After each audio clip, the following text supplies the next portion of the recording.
sitting in front there, all right? Before I read the scripture, I have one very important announcement. You better listen carefully, okay? After church, there's a potluck. It's for everyone, all right? If you miss it, it's your fault. The potluck will be held outside this door, the first door on the right in the corridor. Those of us who are regular, we all know. If you are visiting us, please feel welcome and fellowship with all the church members as we eat together after the church service. But of course, now we will have our pastor speak to us after I read the scripture to you. It's not on the screen, but it's in your bulletin. I will read from the bulletin because my version in my smartphone, I think it's very confusing. Sometimes it's one version and another. I don't know whether it's the same as yours. But in the bulletin, every one of us. Happy Sabbath. Welcome to church. The name of the church, as we always refer to it, is SDACC. But SDACC stands for the Seventh-day Adventist Community Church. And we're trying to build community here. We're trying to create more social events, not for the sake of having fun only, but to give us more time to interact and get to know each other. Because during potluck, not all of you can stay, and not all of you can talk to everybody. I tried some weeks to talk to as many people as I can, but I realized that even though there's like 60, 70 of you, I spend a minute, that's an hour. I can't get to talk to all of you. So next Sunday is a time where we can come solely just for time to eat and get to know each other. But then we're not satisfied with that because we want to spend more time with one another. And that's why we're taking you away to somewhere where you can't get back on your own. The Langju, which is quite far, but very beautiful from what I understand. I haven't been there, but I think some of the members have been there for a church camp before, quite a few years ago. And all I heard from everybody is that it was fun, it was beautiful, it was a wonderful camp. And so we're bringing you away to this place, locking you there, not really, but so that we can spend time staying in the same place overnight and getting to know one another in a deeper way, understanding. There's some of us who may have come to church together for 10, 20 years and may not even know how many kids each other have. May not even know where they're originally from. I have a friend who I pray with over during midweek, and only 2 weeks ago did I find out that the person was from the same hometown as my mom, Pontian in Malaysia. Like, I've been praying with this person for quite a while. I didn't know. I didn't ask. And finally, it just came out in a discussion before we prayed, and the person said, "Yeah, I'm from this place." What? Okay. And sometimes we don't get the chance, or just topic doesn't come up. And so we hope that in the church camp on the 9th to 11th of December, we get to spend some time together, get to know each other, and get to really spend the weekend focusing also on knowing God better. The series that we've been talking about is God is, or what is God like? We've been talking about different aspects of who God is. And today we're going to talk about God is for you. I believe that a better understanding of God will improve our relationship with Him, because we no longer believe in lies about Him, and when we truly know a person in-depthly, we will be willing to get to embrace Him. Tuesday is National Day for Singapore. And the theme for this year is building our Singapore of tomorrow. Of course, last year was our 50-year anniversary, and it was like, big celebration of our past, how we've grown, and the founders and the pioneers and all that, looking back. And so I was guessing that this year will be this, and it is. It's looking into the future, how things are going to be done in tomorrow. And you look at things in Singapore, the fact is we need to build it together because it is a challenging future. If you look at the world today, what do you see in your personal future? Not just in Singapore as in your livelihood, but overall, what do you see in your future? What is your future like? Is it good? Bad? Uncertain? Uncomfortable? Joyous? Sad? What is your future like You look at the world, we live in a broken and a very messy world. Nowadays, I'm quite scared to scroll too much through my Facebook or spend too much in the news, because the thing that I read one after another is bad news. Our world is not getting better. Despite the knowledge that we have gained, despite the financial, economical power we have gained, despite the technological advances we have gained, the world is not getting better. And that scares me. Because as a child, you grow up and you hope for your world to be wonderful. As a child, you dream of how you will grow up in this world, who you will become, and what the world will be like. But as you gain maturity, as you gain understanding, you look at the world and you understand, wait a minute, it is not what I think it's supposed to be. It is not as ideal as I thought it's going to be. And the fact is, it is not improving. But the good thing about life is we travel through life not by ourselves. This is my good friend, best friend in fact. His name is Ted. I call him Ted Low, but his surname is actually Low. But Ted Low in Cantonese means old Ted. He's actually younger than me, but he's taller than me. If you look at him in the middle picture, he's about 195. I think I checked with him last time. He keeps growing, I don't know. Ted has been a part of my life ever since post 20 years old. Like, we've been together at a lot of our significant events. He was the first group of people I met at school. In Monash University, it was orientation week. I went to school and I had a booth. I was helping out, giving out free sanitarium fruity bars and health bars. And he came up and he was asking what we were about, and then I found out he was from Hong Kong. I have an affiliation with people from Hong Kong, and we started chatting, and then he was the first person I met. Then I found out that he was my first neighbor, because I rented a place with another friend of mine, and I realized he was living right next door. And then, in fact, I spent more time in his house than in my rented place. And also soon, he became the first member of the first ever small group I ever ran in my first place that I kind of rented, like my place. So he was the first few members that came, and I lured him to come into my small group because I told him, hey, there's free food. And then he came over. And then you realize that we share a lot of our adventure together. We have a lot of in common, especially our love of food. But thankfully, we do not fight, because Ted likes sweet stuff, I like savory stuff. So we can share. And he eats more sweet stuff than I. In fact, he loves waffles and pancakes too much.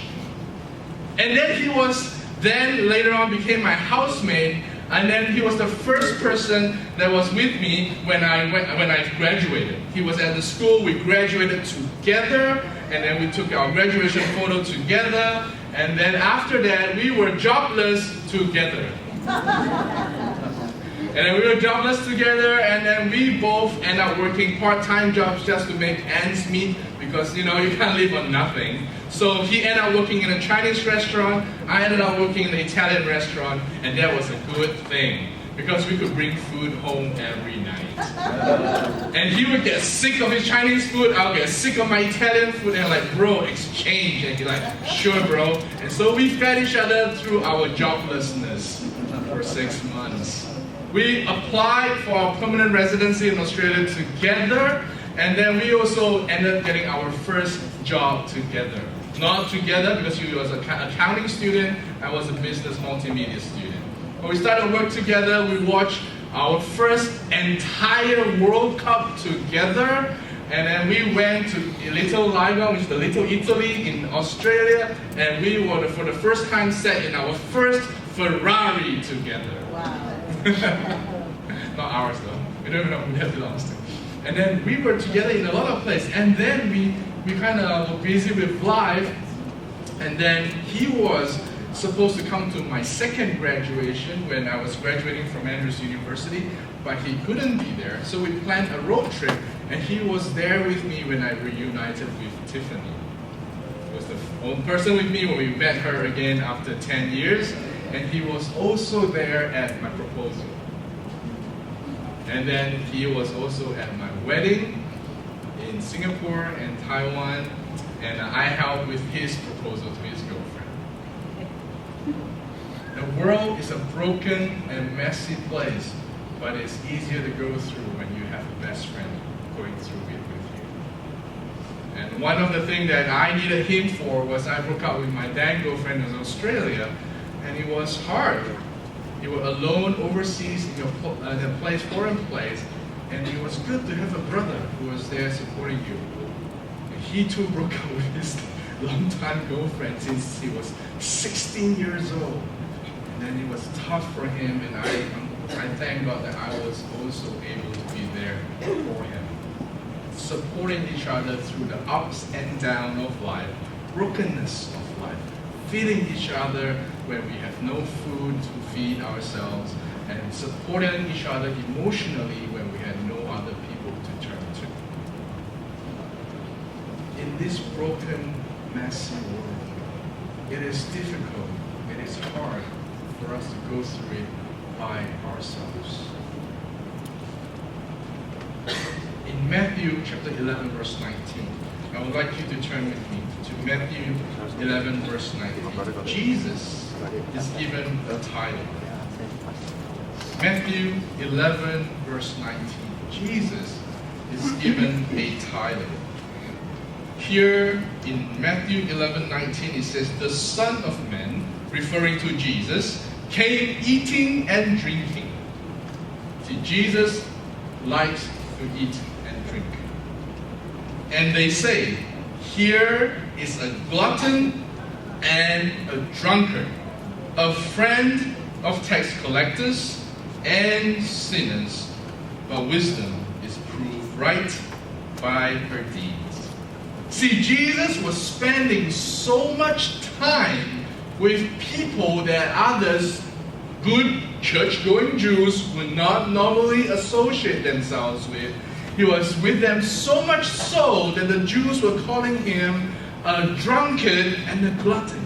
This Jesus, he's always eating.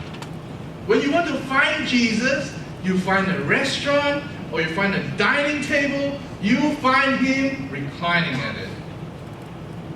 And that's the burden I have to bear sometimes, because people always look at James, he's always talking about food. Man inspired.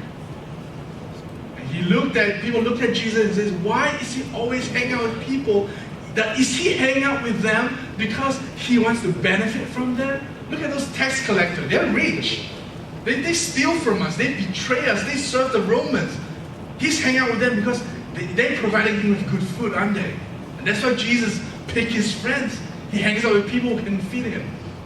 He's not at the synagogue. He's not at the temple praying. He's not going through the streets sharing. He's with the glutton. He's with the tax collectors. He's with the sinners, eating and reclining at their table. I don't know what they drink over there. The way he talked about him being the Son of God, he's probably drunk. But the thing I want you to focus on is that people, although not liking Jesus, they describe him as a friend of the tax collectors and the sinners.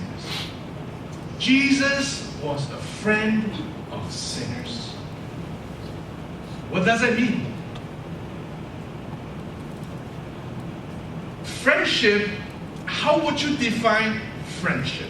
If you think about your friend, your best friend or your group of good friends, why do you call them your friend? What are the criteria you use to decide whether they're your friend or not? What decision goes through your mind when you decide to add them on Facebook or to unfriend them on Facebook? Nowadays, if you're not my friend on Facebook, it's not real. I'm not married until it's officially on my Facebook status. But how about your friend? People you consider in your circle. Why are they your friends? Are you forced to be their friends? Do you have no choice? You know, I have a good friend of mine who always comments, we were in class together for a few years, and he said, I don't know why, man, I don't like so-and-so from this class. But man, I have no choice but to hang out with them for 7 hours a day. And then so because I have to hang out with them so much, I like them a little bit more. And I'm like, that's the same with church, man. A lot of people I don't like at church. But then I have to go to church. The church I feel that I don't like. I said, that's normal. If we get to pick who we hang out with all day, we will not go to work. We will not go to public places. We will not hang out with some of our family and relatives. See, it's normal. You come to church and they look at church and they're like, why, there are people I don't like at church. Well, that's normal. You cannot like everybody, and not everybody likes you. But there are people that we select to include into our circle of people we like, and we gave them a title called friend. 12 signs of a true friend. After extensive research on Google, I found out this is what the people say to be a friend. First, a friend is defined as somebody who listens to you. They spend time listening to you, they hear what you have to say, and then they will just sit there and absorb. If you have a person in your life who you think is a friend, but who never listens to you, Secondly, a true friend is somebody who is open and is real. They don't lie. They share stuff with you. One thing that Ted does is he keeps me accountable. The good thing about new Christians is that they're not educated like second-gen Adventists, third-gen Adventists. They're not educated to say the politically correct thing. He'll say stuff to me, hey James, that's not very Christian. All the time. I'll be like, hey man, let's eat this food all by ourselves and not share it with the other housemates. Then he's like, that's not very Christian, but let's eat it anyway. But like, he's really clear. It's really black and white for him. What is Christian, what is not. It's me who tries to justify that. Nah, yeah, that's okay, it's okay. But to him, it was clear. That's not good. You're a Christian, right? You shouldn't do this. You're my small group leader. He keeps me accountable. Friends are like that. And I don't get offended. I like him and he reminds me. Because it calls me out and it makes me real to say, look at my life and like, this is not what it's supposed to be. I have been justifying my actions. This is not right. So a good friend, a true friend will be open and real and be willing to tell you stuff that they think is not good for you. Hey man, imagine if you have a big hole on your pants or your skirt. Which one's a good friend? The friend who sees that big gaping hole in your pants and just keep quiet and just smile and laugh. And going to the public, go to the shopping center, shopping mall, everybody sees that hole in the pants and laughs at you and the friend laughs together with them. Or the friend who goes, hey James, you got a hole in the pants. You go and change. Or like, you forget to sit. James, you didn't sit. Go home and. Like, a true friend will tell you what's important. Because they don't want you to embarrass yourself in front of other people who are not your friends. Third, they protect. A true friend will protect you, will guard you against the attack. They'll defend you because they know you. And when other people spread rumors about you, they will say, that's a lie. James is not like that. Or they'll like stand by your side and they'll say, well, this is going to be tough. We're going to go through together. I have a friend in national service, and I was platoon IC for that week. And during being a platoon IC, you're in charge. IC stands for being in charge. And the problem is you're responsible for your whole 35 people who are, at that point, really undisciplined. And every night we have this thing called a water parade, and if your water parade means you have to drink a liter of water before going to sleep so that you do not get heat stroke the next day. I don't know how it works, because you get up and you pee at night. I don't know what it's like. But anyway, they force you to drink water, and so the sergeant got a little bit bored that day, and he's like, all right, we're gonna have a game. The last platoon to finish drinking all your water have to go for a second round.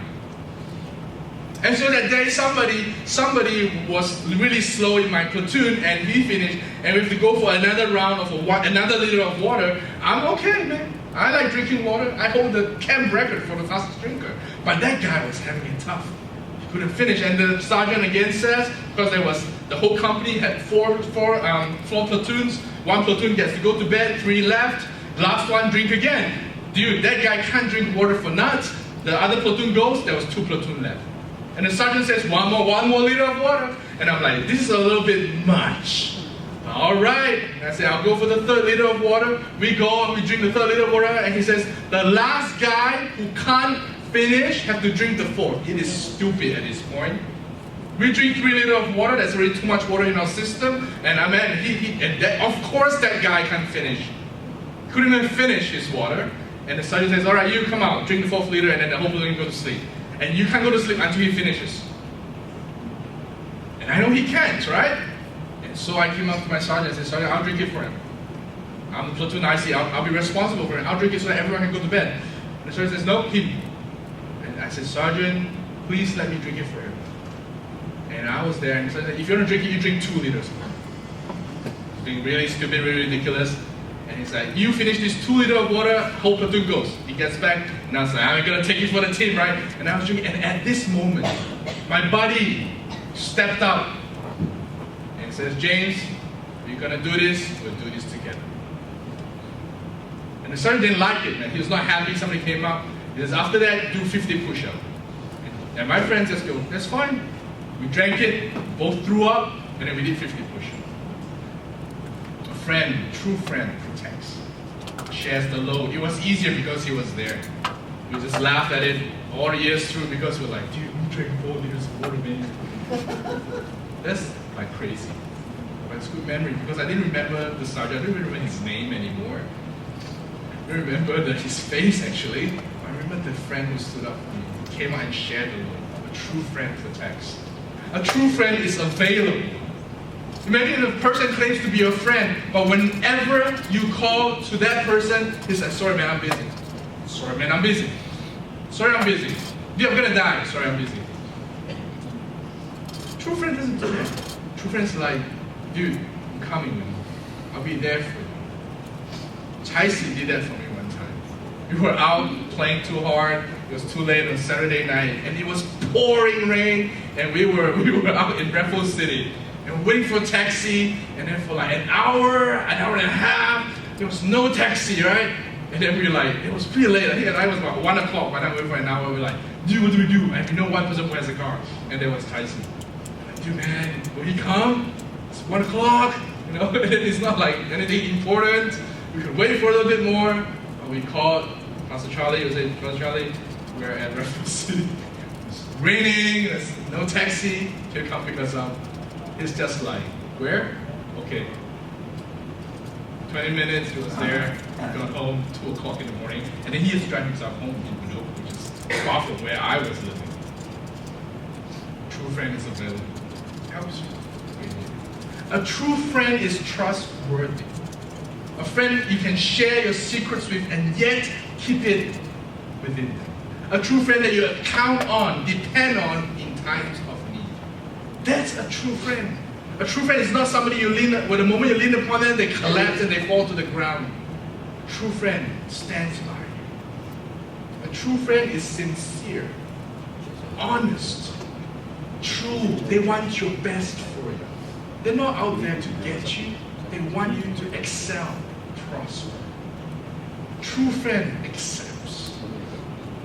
They may not like where you are in your life right now, but they accept you for who you are. And they'll be open and real to help you improve. They look at you and like, yeah, James is fat, that's fine. I like him. And I look at Ted and Ted, you're skinny. That's fine. I like you too. Accept one another.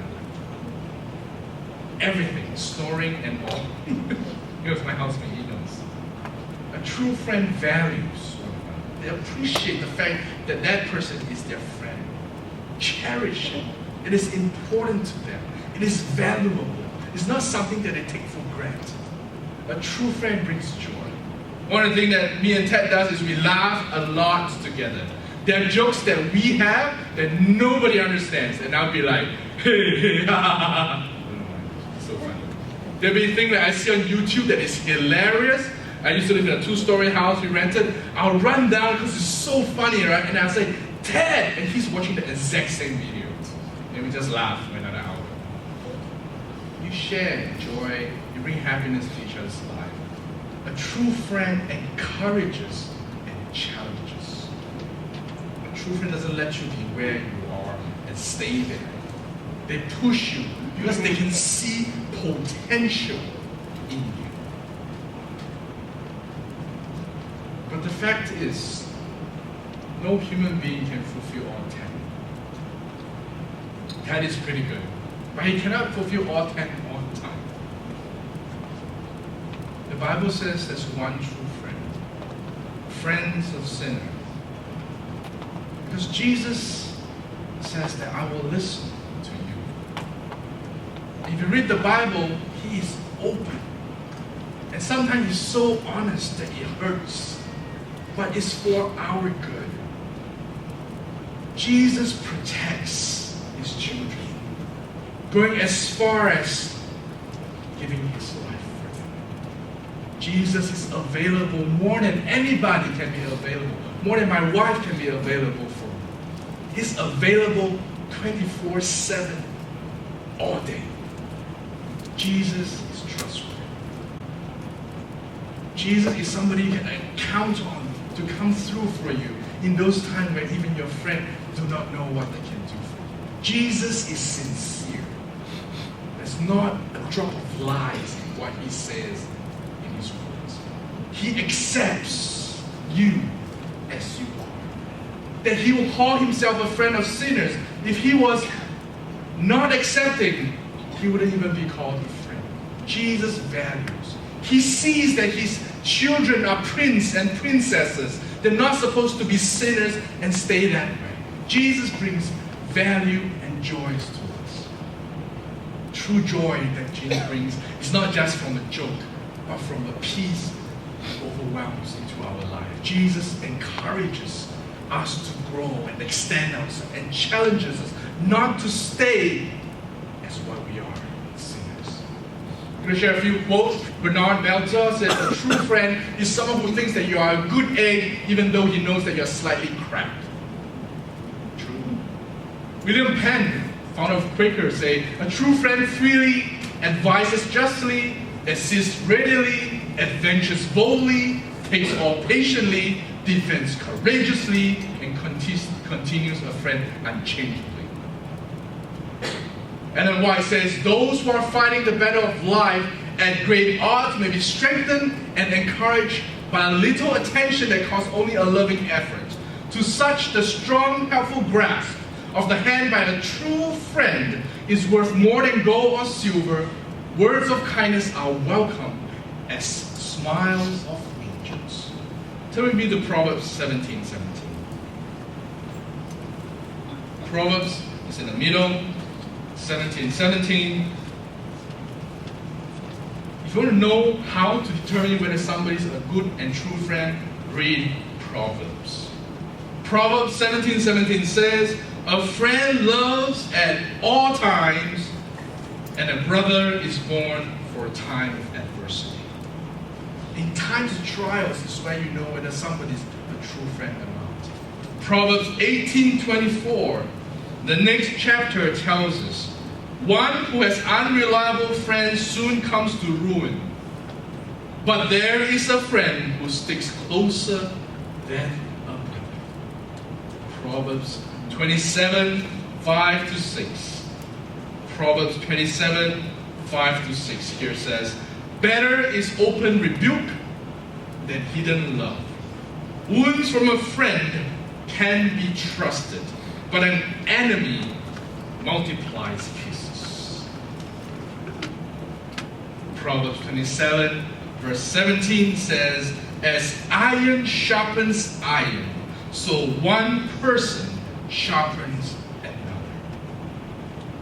And finally, to the greatest example in the Bible of a true friend, turn with me to John, chapter 15, verse 12-15. John, chapter 15, verse 12-15 says, my command is this, love each other as I have loved you. Jesus said, greater love has no one than this, to lay down one's life for everyone's friend. Jesus, friends of sinners, fulfilled the ultimate calling of a friend by laying down his life for people he considered friend. A true friend is someone we can rely upon, and is someone that we need in this broken and messy world. Story in the Bible in John chapter 8 about Jesus. He was there. Some of the early manuscript may not have this story. The historian says this story was later on added in because people saw that it fits that context there. It was not written by John, but it was a popular story, an interaction that a lot of people saw Jesus did, interacting with other people. In John chapter 8, Jesus was there among the people once again. And they brought this woman caught in adultery to Jesus. They brought her to Jesus and says, Jesus, what should we do with her? Wanting to trap Jesus. Because he doesn't have the... Looks at this. Accusation, persecution, entrapment. Jesus stooped down, in verse 6 says, and started to write on the ground with his finger. The Bible doesn't tell us what exactly he writes. But when they kept on questioning him, he straightened up and said, let any one of you who is without sin be the first to throw a stone at her. In verse 8, again he stooped down and wrote on the ground. Verse 9, at this those who heard began to go away one at a time. The older one first, until only Jesus was left. With the woman still standing there, Jesus straightened up and asked her, woman, where are they? Has no one condemned you?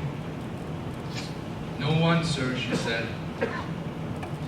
And the words Jesus spoke to her is still speaking to us and all those who need his grace and mercy.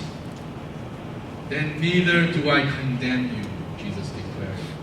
Go now and live your life of sin. Jesus is our friend, not to condone our existence as a sinner. Because Jesus is a true friend. He sees our potential to live free from sin. And therefore, when he comes into our presence, he says, if no one condemns you, neither do I. John tells us in chapter 3, 16, 17, he didn't come to condemn. He came to save. But we have to choose to live our life of sin. What is sin, you ask me? Sin? You know, I like archery. And archery is about hitting the bullseye. And the fact is, all of us can hit the bullseye if our muscles are strong enough, our eyes are focused enough, our arms are straight enough, our bows are aligned properly. All of us can hit the bullseye. But the problem is our arms are weak. Our eyes do not focus. Our bow, our riser is out of tune. Our concentration is not there. Our back is not straight. And that's why the word for sin in Greek is missing the mark. The fact that all of us are not fulfilling our utmost potential as humans to hit the bullseye every time with our bow and our arrows because we do not trust that we have that potential. But Jesus, being a true friend, sees that. He is for us. He sees that we can be more than we should be. He looks at us and says, you should be hitting the bullseye every single time. But don't worry. I'll help you. You will live up to your potential. Free of sin. Free of being missing the mark. Free of depending on other things in life to satisfy and fulfill you. I will fulfill you, Jesus says. Then you'll be hitting the bullseye every single time. Jesus is our friend. He will not leave us. Betray us. He has already done the most a friend can do for you. And He has already given His life for you. Do you want to live a life of victory? To leave your life of sin behind? Do you want to hit the bullseye every single time? It's not whether you can or not, it's whether you want it or not. Today, I'd like you to think and decide to choose to be a top marksman or to continue this.